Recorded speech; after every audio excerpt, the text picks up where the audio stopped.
নমস্কার, শুভ সকাল। আশা করছি তোমরা সবাই খুব ভালো আছো। আমিও তোমাদের ভালোবাসায় ও আশীর্বাদে অনেকটা ভালো আছি। তো আরও একটা নতুন ব্লগ নিয়ে তোমাদের সামনে চলে এসেছি। তো পুরো ব্লগটা সম্পূর্ণ দেখো, স্কিপ না করে। আশা করছি তোমাদের ভালোই লাগবে। তো সকাল সকাল ব্যস্ততার মধ্য দিয়েই আমি সকালটা শুরু করলাম, কারণ তাড়াহুড়োর মধ্যে আছি একটুখানি। সকালবেলায় ঘুম থেকে উঠতে দেরি হয়ে গেছে, আর ছেলের আছে কলেজ। তো তাড়াহুড়োর মধ্যে আমি যেটুকু পারলাম রুটি সবজি বানিয়ে দিলাম। ও টিফিনটা প্যাক করে ওকে এবার রেডি করিয়ে দিয়েছি, মানে ও রেডি হয়ে গেছে। হাতে হাতে শব্দ দিতে হয় যতই বড় হয়ে যাক, কিন্তু এখনও পর্যন্ত হাতে হাতে সবটা না দিলে চলে না। তো সব কিছু মনে করিয়ে দিতে হয়, আর যেটাই মনে করিয়ে দেবো না সেটাই ভুলে যাবে। তো টিফিন আর জলের বোতল আমি ব্যাগের মধ্যে রেখে দিয়েছি, তো চলেও গেছে। তো এখন বাজছে 8:30 মতো। তো আমি ও যাওয়ার পর আরও কিছু কাজ ছিল, সেগুলো সেরে নিয়ে তারপর চলে এসেছি বাড়ির মধ্যেটা ঝাঁটা দিয়ে নিতে। তো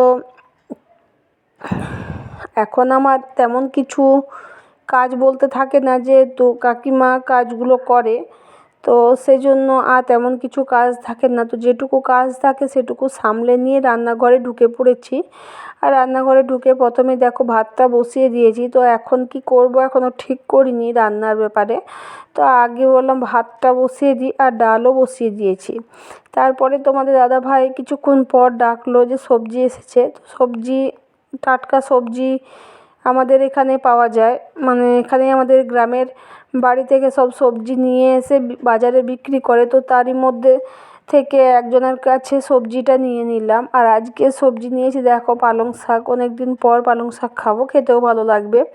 তো ঝটপট আমি শাকটা, মানে যত কিছু সবজি ছিল সেগুলো সব কুটে নিলাম, আর তারপরে রান্না করতে আমার সুবিধা হবে। তো রান্নাটা এখনও তো আমি বসাইনি, দেখি কি বসাই। তো পালং শাক তো হচ্ছেই, দেখতেই পাচ্ছ। তার আগে কি করব না, ডালটা সিটি দিয়ে রেখে দিয়েছি, আর এবার শাকটা বসাবো। তার আগে একটু চা বানিয়ে নিলাম, কারণ এখন বেজে গেছে 9:30 মতো। এখন এবার জলখাবার খাবো। তো জলখাবারে প্রতিদিন তো আমরা কী খাই তোমরা তো সবাই জানো। তো সেই জন্য জলখাবারটা আগে খেয়ে নিই, তারপরে সবজিটা বসিয়ে দেবো। নাহলে অনেক দেরি হয়ে গেলে আর জলখাবারটা খেতেও মন হয় না। তা জলখাবারটা দেরি করে খেলে আর ভাতটাও খেতে মন হয় না। তো সবজিটা কালকে সবজি এসেছিলো অনেকগুলো। তো কালকে সবজি আমি কিছু নিইনি, কিছু ছিল বলে। তো আজকে সবজিটা পালং শাকটা নিলাম শুধু, দেখি এবার কালকে কিনি। তো আজকে ওর কাছে বাঁধাকপি ছিল, নিলাম না, তো পালং শাকই নিলাম। তো সেই জন্য দেখো পালং শাকটা কেটে আমি একেবারে বসিয়েও দিলাম। তো পালং শাকটা বড়ি ফোড়ন দিয়ে একটু বসিয়ে দিয়েছি, মশলা কিছু না দিয়ে, নুন হলুদ মিষ্টি আর একটা কাঁচা লঙ্কা কেটে দিয়ে দেবো, তাহলেই হয়েছে। পালং শাক বসানো হয়ে গেছে। আর আমার শাশুড়ি মা বলেন যে পালং শাক নামানোর আগে যদি একটুখানি সর্ষে দিয়ে নামানো হয় তাহলে খেতে স্বাদ লাগে। কিন্তু আমার শ্বশুরমশাই যখন বেঁচে ছিলেন তখন পালং শাকটা সর্ষে দিয়েই নামানো হতো, তো সত্যি খেতে অন্যরকম লাগতো। তো এখনকার মানুষ হয়েছে অনেকটা কুড়ে টাইপের, তো যতটা শর্টে করা যায় আর কি। তো সেই জন্য আমিও আর এখন সর্ষে বাটা দিই না। কিন্তু আজ যে একটা আমি রেসিপি বানাবো, তো সেটা হচ্ছে সর্ষে দিয়েই হয়। তো সেই রেসিপিটা হচ্ছে আমার শ্বশুরমশাইয়ের একটা প্রিয় রেসিপি। তো যেটা উনি পছন্দ করতেন আর কি। তো রেসিপিটা এমন কিচ্ছু না, রেসিপিটা হচ্ছে আলু আর সর্ষে দিয়ে, যেমন করলা আলু সর্ষে দিয়ে হয় সেরকমই করলার বদলে শুধু আলু সর্ষে দিয়ে। তো সেটা খেতে এত সুস্বাদু বন্ধুরা যে কি বলবো। তো প্রথমে দেখো আমি একটুখানি তেল নিয়ে নিয়েছি, তেলে পাঁচফোড়ন দিয়ে দিয়েছি, আর আলুগুলো একেবারে পোস্তর মতন ছোটো ছোটো করে কেটে নিয়েছি। তার সাথে দিয়েছি একটা টমেটো, আর এখানে একটা মশলার পেস্ট করে রেখেছি। সেটা হয়েছে তোমার নুন হলুদ জিরের গুঁড়ো আর একটু লঙ্কার গুঁড়ো দিয়ে রেখেছি। আর সর্ষেটা বাটবো, তাহলেই হয়ে যাবে। তো এখানে প্রথমে আমি একটু আলুগুলো কষেই চাপিয়ে নিচ্ছি। আর আলুটা সেদ্ধ করে চাপালেও হয়, কুকারে যদি একটা সিটি দিয়ে চাপানো হয়, কিন্তু আমি এখানে একটু কষেই চাপাচ্ছি আসলে।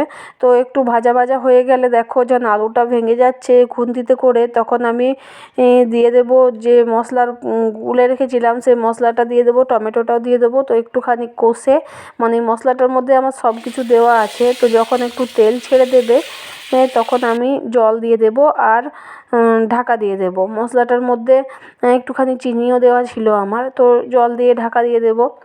তো এবার যখন সেদ্ধ হবে তখন ঢাকাটা খুলে একটু নেড়ে চেড়ে ভালো করে দেখে নেব। তারপরে এমতো অবস্থায় কী করব, যে সর্ষেটা বেটে রেখেছিলাম সেটা দিয়ে দেব। তো সর্ষেটা বাটাটা দিয়ে একটুখানি নেড়ে চেড়ে যতক্ষণ না একটু শুকনো শুকনো হয় ততক্ষণ নাড়বো। তারপর দেখো একটুখানি আমি ধনেপাতা দিয়ে দিয়েছি, আর শুকনো শুকনো হয়ে গেলে একটুখানি সর্ষের তেল দিয়ে নামিয়ে দিয়েছি। তো এত সুন্দর খেতে লাগে যে তোমাদেরকে কি বলবো জিনিসটা, তোমরা না খেলে বুঝতে পারবে না। তো তোমরা অবশ্যই একবার চেষ্টা করে দেখবে রান্নাটা করা।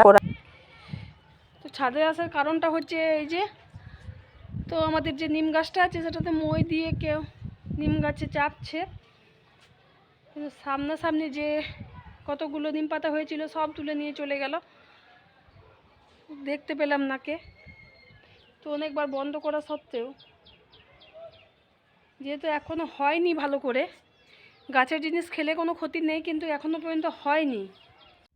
ওই যে দেখতে পাচ্ছ একটা মই রাখা আছে নিম গাছটার কাছে, তো ওটা দিয়ে গাছে চাপছে। আর সে সামনে যে হয়েছে কতগুলো কচি কচি নিম পাতা, খুব একটা সামনে হয়নি, তো সেগুলো পেড়ে নিয়ে যাচ্ছে। অনেকজন উঠলো, কিছু দেখতে পেলাম না, বারবার দেখতে যাচ্ছি আর নেমে যাচ্ছে। তো যাই হোক বন্ধুরা, আমার রান্নাবান্না তো কমপ্লিট হয়ে গেছে। রান্নাবান্না সেরে এইমাত্র আমি এলাম ওপরে একটু ছাদে। তো ছাদটা ভাবছি একটু ঝাঁটা দিয়ে নেবো, অনেক দিন থেকে ঝাঁট দেবো করছি, ঝাঁটা দেবো, কিন্তু হচ্ছে না, এত পরিমাণে নোংরা হয়ে আছে ছাদটা। তো আজ ভাবলাম রান্নাটা যখন হয়ে গেল তখন একটু ঝাঁটা দিয়ে নিই। আর রান্না কী করলাম তোমরা তো দেখলে। তো রান্না হলো আজকে পালং শাক, ডাল, চাটনি, নিম পাতা ভাজা হয়েছে, আর হয়েছে তোমার একটু আলু সরষে দিয়ে করলাম। এটা আমার শ্বশুর মশাইয়ের পছন্দের একটা রান্না রেসিপি, তো সেটা চেষ্টা করলাম মাত্র, করা জানি না কেমন হয়েছে খেতে এখন, তবে শুকনো ভাতে খেতে ভালোই লাগে। আর ছেলে তো আজকেও কলেজে গেল দেখতে পেলে। আর এতটা পরিমাণে ঠান্ডা ছিল সকাল থেকে, তো সেই ঠান্ডাতেই ওকে স্নান করে বাইরে যেতে হলো, কারণ সারাদিন আর স্নান হবে না। ও আসবে সন্ধ্যে 7:30টার সময়, তো আর হবে না স্নান, ওই জন্যই স্নান টান করে একবারে গেল। তো আজকে প্রথম ক্লাসটা অফ আছে বলে একটু দেরি করেই বেরোলো, 8টা 8:30 নাগাদ বাড়ি থেকে বেরিয়েছে।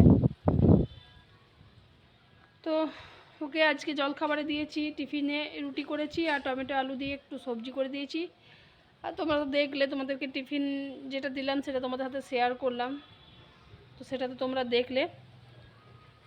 তো রান্না বান্না কমপ্লিট করে রোদটাতে একটু বসে ভালোও লাগছে, কারণ এত পরিমাণে ঠান্ডা হাওয়া দিচ্ছে, আর ঠান্ডা রেখেছিল যেমন সে পৌষ মাস।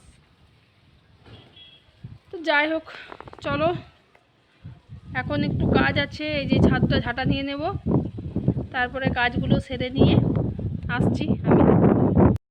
এই হয়েছে প্রতিদিনের আমার এক ঝামেলা। তোমাদের দাদাভাইকে যতই তাড়াতাড়ি বলি চান করতে, চান আর কিছুতেই করেন না। প্রায় এখন 1:30টার উপরে বেজে গেছে, তো আমি আর খিদে সহ্য করতে পারলাম না। ওকে চান করতে বলছি, বলেই যাচ্ছি, কিন্তু চান আর ও আর করছে না। তো ওর ভাতটা বেড়ে নিয়েছি, মানে ও চান করে চলে এসেছে, চেঞ্জ করছে, তো আমি বসে পড়েছি ভাতটা খেতে। তো দেখো প্রথমে নিম পাতা দিয়েই ভাত খেতে শুরু করলাম, তো তারপরে ও এসে খাবে।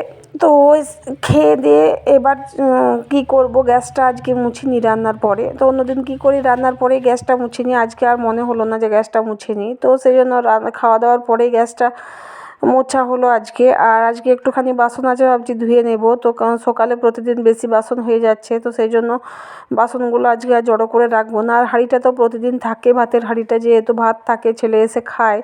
তো এখন তো এবারে গ্রীষ্মের দিন হলো, যে কী হবে না হবে, খারাপ হয়ে যাবে নাকি কে জানে। আর আমার এই রান্নাঘরটা তো প্রচণ্ড গরম, তো কী হবে জানি না। আর ফ্রিজ ছিল আমাদের, ফ্রিজটা খারাপ হয়ে গেছে, তো দেখি কী করি এবারে।